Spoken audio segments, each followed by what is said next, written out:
Hai, Assalamualaikum. Hey guys. So video hari ni kesinambungan daripada video-video aku yang sebelum ni lah. Jadi pas aku post aku dapat feedback. So sebelum ni sebab aku cakap pasal umur 30, dan kata lama diorang dah 30 lebih, boleh je buat, tak ada masalah. Cuma aku cakap 30 kalau kau start adalah awal. Kalau kau nak buat 40, okey je, tak ada masalah. Janji kau start kan. 40 tu mungkin lagi best sebab experience kau lebih. So by the way, nama aku Hafiz Izami. So hari ni aku nak kupas lagi lah because of disebabkan aku post dekat semua social media aku video-video aku yang baru-baru ni, because aku nak try buat video selama 20 hari ke 28 hari ke ataupun 3 bulan. Kita tengok macam mana. Aku dapat lah first yang pasal dia kata dia tak tahu nak buat niche. Bukan tak nak buat, tapi tak tahu niche. Jadi aku buat video pasal niche. Jadi hari ni aku dapatlah satu benda yang aku tak tahu itu adalah satu soalan ataupun dia cakap macam itu kerisauan dia. Dia kata dia bukan orang yang extrovert, dia orang yang introvert. Maksudnya mungkin dia pemalu sikit lah. So dia rasa macam susah sebenarnya kalau aku nak buat ni sebab aku introvert, jadi malu. Dia benda ni macam gini lah. Aku suka benda ni, jadi aku kupas.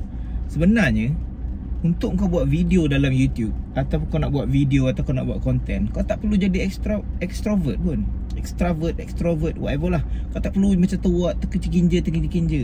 Mungkin ada orang memang suka video yang joget-joget tu, aku tak pastilah. Cuma pada aku konten ni adalah benda yang very besar sangat dunia skill tu. Jadi kau pilih lah. Macam tadi tu kau dah pilih niche kau. Jadi kau rasa sekarang ni kau malu. Apa yang kau nak malukan? Satu, so mungkin kau tak biasa cakap depan kamera apa semualah. So nanti mungkin aku akan buatlah next video macam mana cara kau rasa nak bercakap depan video.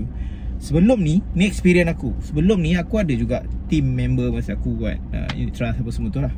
So nak buat video awal-awal zaman time aku start buat konten ni lah. Dia aku cakap dia malu. Dia kata malu abang nak buat video. So aku cakap dia, kenapa kau nak kena pandang kamera? Kau jangan pandang kamera, kau cakap pandang sana. Jadi mungkin siapa-siapa yang follow aku dah lama, diorang kenal lah aku dah satu downline ataupun family members lah sebenarnya. So dia buat konten gunakan nama dia tu Pandang Sisi. Jadi abang batik Pandang Sisi, dia memang pandang sisi lah. Jadi kau tak malu lah. Tu the best partnya. Sebab kau tak perlukan semestinya kau bercakap depan macam gini kan. Nombor 2, kau jangan buat YouTube ni macam kau tengah bercakap macam kau ni pembaca berita. Kau jangan buat video konten kau ni macam kau ni DJ radio. Bukan semua orang ada suara macam itu. Suara aku pun tidak. Mungkin aku dilahirkan untuk jadi penyanyi, tapi bottom line dia adalah kau tak perlukan benda tu kan. Kau jangan rasa cakap alamak suara aku tak sedap bila cakap. Jangan. Kau buat platform konten ni, especially YouTube ni, untuk kau bercakap. Macam kau bersembang dengan kawan-kawan. Cumanya different sikit lah. Sebab phone ni dia tak bagi feedback. Kalau dia bagi feedback, mungkin kau lari. So itu antara benda lah. Kau tak perlukan benda tu. And the best part, katalah kau rasa macam susah sebab aku nak kena cakap tu semua. Itulah bestnya buat konten macam gini. Bukan kau buat live. Contoh kau buat live kat Instagram, kau buat live dekat Facebook, kau buat live dekat TikTok. Benda tu live, jadi kau tak boleh salah, kau tak boleh silap lah. Kau memang kena go straight. So dekat YouTube ni, the best part bila kau buat konten macam gini, kau boleh buat skrip. Kau buat skrip macam aku cakap sebelum ni, step-step tu kau gunakan ChatGPT apa semua, buat skrip apa tajuk kau hari ni, dia akan keluarkan skrip dia. Kau tulis lah, kau letaklah bawah ni macam ada prompter. Jadi point tu ada dekat situ. And aku tengok ada satu perempuan ni lah, dia buat style apa kau tahu? Ni mungkin korang boleh guna pakai. Dia buat style macam dia buat presentation. Waktu kau pergi belajar, so dia letak macam slide tu dekat situ. Tapi tu mungkin kau kena guna laptop and whatever semualah. Macam aku hanya pakai phone. So dia buat macam presentation lah. Slide tu dah ada, so dia baca lah benda tu. And dia expand benda yang point tu lah. Dia enhance lagi point tu supaya dia jadi Macam kau tengah bercakap je sebenarnya. Tu yang tips lain lah. So macam aku cakap tadi, skrip yang kau ada tu kau letak, kau baca je lah. Tapi kau janganlah baca macam baca tegak. And kau pun bukan macam baca berita. Kita bukan dunia entertainment kat sini. Kau nak sampaikan konten kau, atau kau nak sampaikan knowledge kau, atau kau nak menjual sesuatu benda yang kau punya, whatever lah. So explain lah, buatlah video pasal benda tu.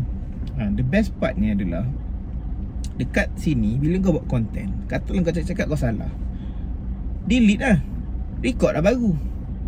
Faham tak? Record baru je, tak ada masalah. Alamak, dia lari pula line ni. Sekejap, sabar jap, aku lock dulu ni. Macam gitu.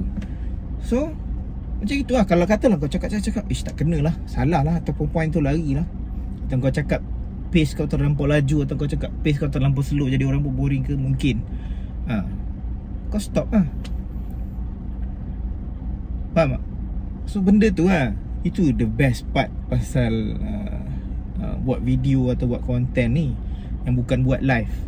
Macam aku memang purposely, solely aku buat video ni memang aku nak post dekat YouTube, supaya orang dapat ilmu macam kenapa aku tak buat benda ni. Sebab macam aku cakap, YouTube ni kau gunakanlah dia untuk kau dapat extra income atau passive income kau in the future. Bukan sekarang, in the future. Tapi we never know. Katalah kau post hari minggu ni, kau post setiap hari kau post, tiba-tiba video kau yang kelima kau boom, subscriber kau naik 1000 orang tengok video kau. Kau tak tahu, sebab setiap konten yang ada ni, satu konten tu mungkin akan boom. Kita tak tahu yang mana satu. Pokok dia adalah buat je. Faham tak?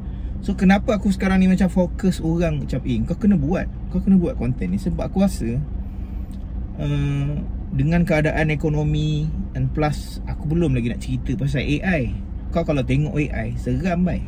Orang macam aku ni yang kerja agent ni pun, silap lagi 10 tahun agent dah tak pakai. Company tak perlu bayar commission agent, tak perlu keluarkan duit ekstra untuk bawa diorang pergi trip whatever. Company ni buat satu AI, kau soal jawab dengan AI dalam bentuk video, which is aku dah tengok benda ni kat overseas.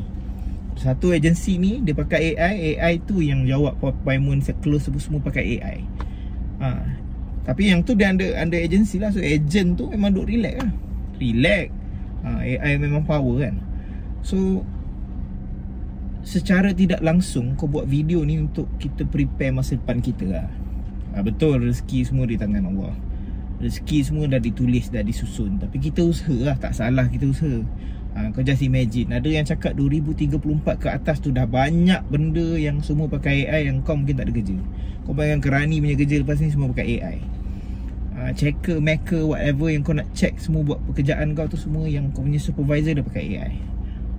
Silap besok CEO pun pakai AI.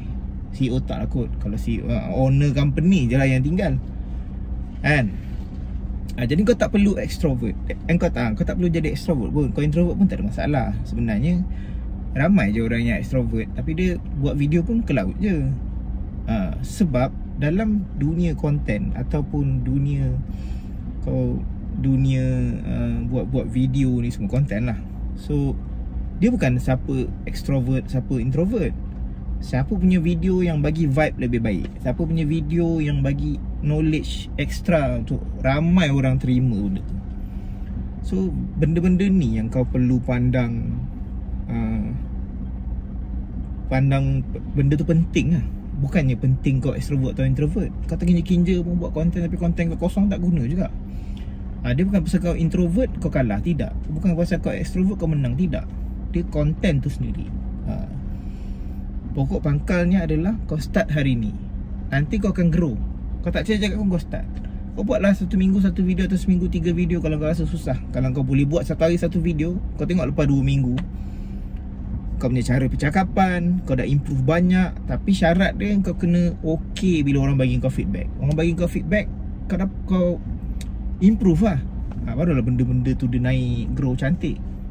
Macam aku punya konten sebelum ni, dia cakap kenapa tak start dengan salam? Mungkin dengan salam lebih berkat. Jadi kita pun macam, betul lah, kenapa aku lalai kat situ. Tak, aku macam okay lah, aku ambil lah untuk improve.